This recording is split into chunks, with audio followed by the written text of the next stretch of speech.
Okay, ನಮಸ್ಕಾರ. ನನ್ನ ಹೆಸರು ವಿನಾಯಕ್ ಶಾಲ್ದಾರ್. ಸಿಂಪಲ್ ಆಗಿ ಟೆಲಿಸ್ಕೋಪನ್ನು ಹೇಗೆ ತಯಾರು ಮಾಡಬಹುದು ಅಂತ ನಾನೀಗ ತೋರಿಸ್ಕೊಡ್ತೀನಿ. ಅದಕ್ಕೆ ಬೇಕಾಗಿರೋ ವಸ್ತುಗಳು 2 ಲೆನ್ಸ್ ಸ್ಟ್ಯಾಂಡ್, ಒಂದು ಪೀನ ಮಸೂರ ಹಾಗೂ ಒಂದು ನಿಮ್ನ ಮಸೂರ.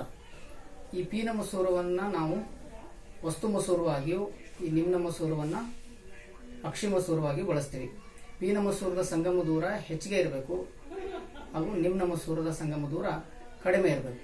ಈ ಅಕ್ಷಿ ಮಸೂರದ ಮೂಲಕ ನಾವು ನೋಡಿದಾಗ ಸೂಕ್ತವಾಗಿ ಈ ರೀತಿ ನೋಡ್ತಾ ಅಡ್ಜಸ್ಟ್ಮೆಂಟ್ ಮಾಡಿದಾಗ ನಮಗೆ ಇದರಲ್ಲಿ ದೊಡ್ಡದಾದಂತಹ ನೇರವಾದಂತಹ ಪ್ರತಿಬಿಂಬ ನಮಗೆ ಸಿಗುತ್ತೆ.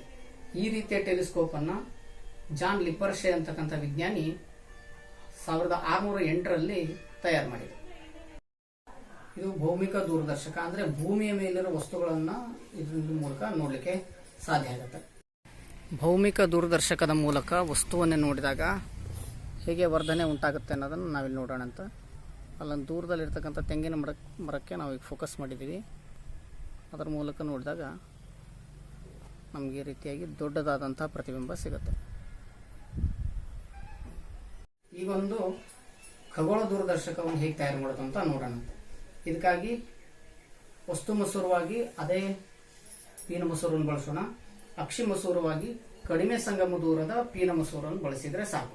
ಇದನ್ನ ನಾವು ಇದ್ರ ಮೂಲಕ ನೋಡ್ತಾ ನಾವು ಅಡ್ಜಸ್ಟ್ ಮಾಡಿಕೊಂಡ್ರೆ ನಮಗೆ ಇದ್ರ ಮೂಲಕ ತಲೆ ಕೆಳಗಾದ ದೊಡ್ಡದಾದಂತಹ ಪ್ರತಿಬಿಂಬ ಸಿಗುತ್ತೆ. ಇದು ಖಗೋಳ ದೂರದರ್ಶಕ. ಇದನ್ನ ಜೋಹಾನ್ಸ್ ಕೆಪ್ಲರ್ ಇವರು ತಯಾರು ಮಾಡಿದರು.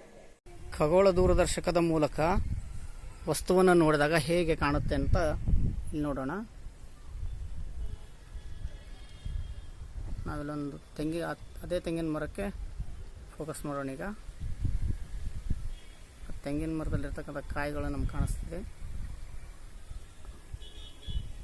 ಇದು ಟೆಲಿಸ್ಕೋಪ್ ಇಲ್ಲದೆ ಇದು ಟೆಲಿಸ್ಕೋಪ್ನ ಮೂಲಕ ನೋಡಿದಾಗ.